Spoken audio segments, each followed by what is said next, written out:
Today we will start our biology class for 9th C. Now topic is phylum Chordata. In phylum Chordata, main point is notochord bearing animal. And in this case, three unique characteristic. Main characteristic, dorsal tubular nerve cord. Second point, notochord below this nerve cord, but above alimentary canal. See three things. First is alimentary canal, nerve cord and notochord. Okay, nerve cord, notochord and alimentary canal, and these are the main characteristic of chordata. Now third, pharyngeal gill slits are present, and in this chordata, that's in a higher chordata, the notochord is replaced by vertebral column. Now this is the main point for phylum Chordata. Now the characteristic, the body is this. These are the main points for all the chordate characters, Chordata phylum. Now first is bilaterally symmetrical, means body divided into two equal halves. It is called bilaterally symmetrical. Second term, triploblastic or triploblastic. Now this is spelling blastic. Now triploblastic means body covered by three germ layer. That's why it is called triploblastic, and body is segmented. Segmented means body is chambered. Now the heart is ventrally situated.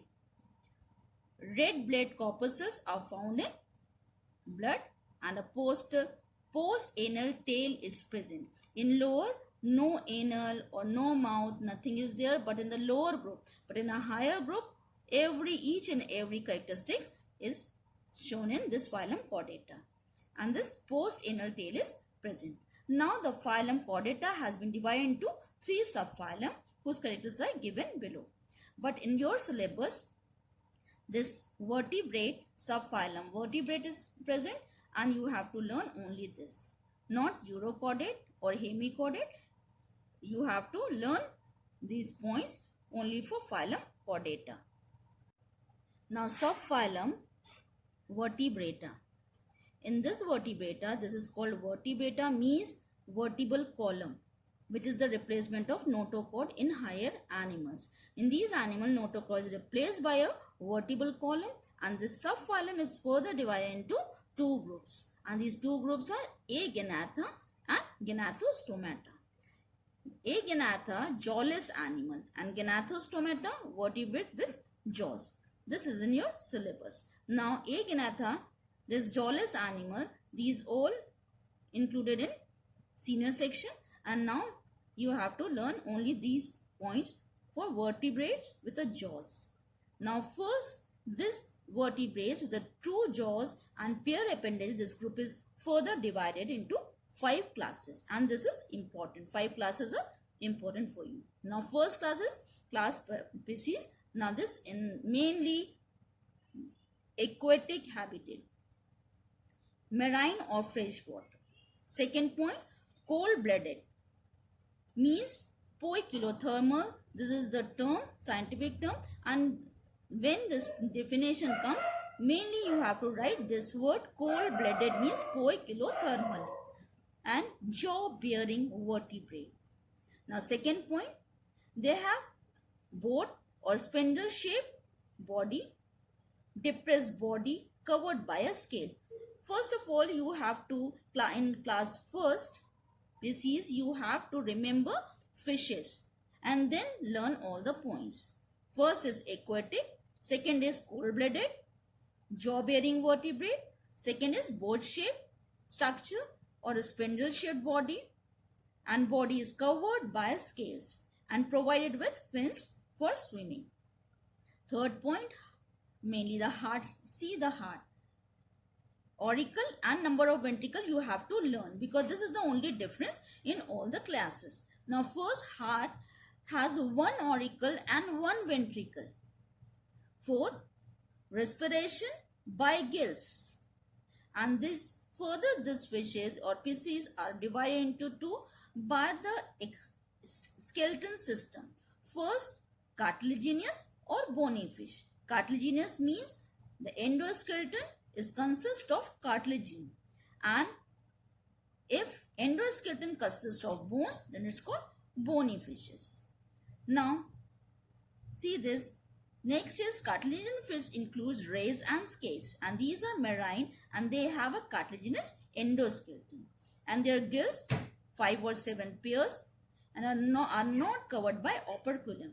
Remember, this is cartilaginous fishes and not covered by operculum. Gill cover absent in cartilaginous fish. Okay, but in bony fishes, endoskeleton is of bony and four pairs of gills. See, 5 to 7 pairs of gill in cartilaginous, and in bony fishes, endoskeleton is bony and 4 pairs of gills, which is covered by operculum. Covering is there. This proves that this is bony in skeleton system, and these are marine or freshwater fishes. See the example. This is also very important examples. You have to learn 4 or 5 points. You have to learn this identification points, and then you have to give 1-2 examples also along with this, okay, in your answer. Now, example of cartilaginous fishes: Scalodon or dogfish or shark. Okay, electric ray or skate or torpedo, whatever you want to learn, only learn 2 or 3 this examples. Now second class, amphibian. See the bony fish example, and you know rohu, katla, singhar, suckerfish, flying fish, etc. Now class second, amphibia. Amphibia, amphi means both. The sea, this is the main point, able to live both in water and on land condition, or aquatic and terrestrial, both mode of life. That's why this is called amphibian. And the vertebrates are cold-blooded and they have usually scaleless. Fishes are covered by scales, but in this scaleless, moist skin and slimy skin, and or a slippery skin, and usually 2 pairs of limbs used for jumping and swimming and walking. See, the hind limb are longer than this forelimb, and this hind limbs are used for jumping. Now, webbed are there in between these toes. These are help in swimming. Now, toes are soft, clawless, and some lack limbs.